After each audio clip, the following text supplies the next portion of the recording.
Good. Thank you so much for coming out today. Yeah.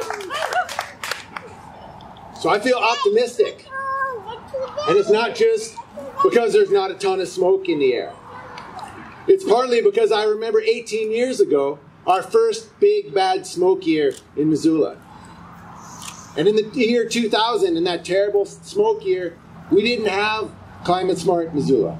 We didn't have 350.org Montana. We didn't have people coming out to ask for change around climate change.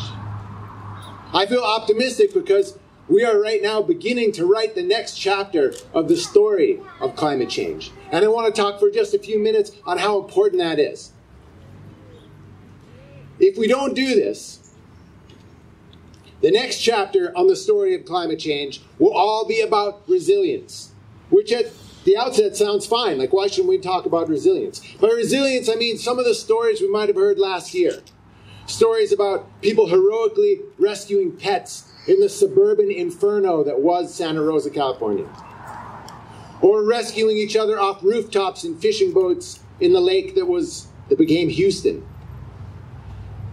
These stories are wonderful, but they are not compelling. As humans, we are really good at taking action when the danger is acute and pointed and right there. When the Clark Fork River is in your front yard, everybody gets together and throws out sandbags. We don't seem to be nearly as good at forethought. And nobody could be blamed if we were to say, well, it seems like we've failed. We've decided that the future is too expensive and the present too convenient to ask for change. But that's not how I see this.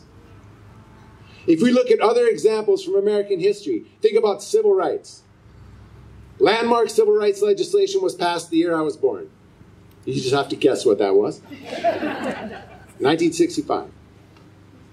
That legislation happened because there was a massive cultural shift.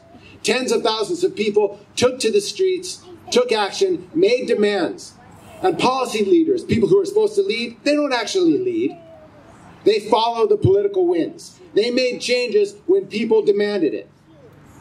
So the chapter in the next story that has to be written is not about rescue and resilience. It's about people like you all, like us, demanding change. Demand! Demand loudly. And if we do this, we will get what we want. It's been said that the arc of history bends towards justice, and yet it is slow.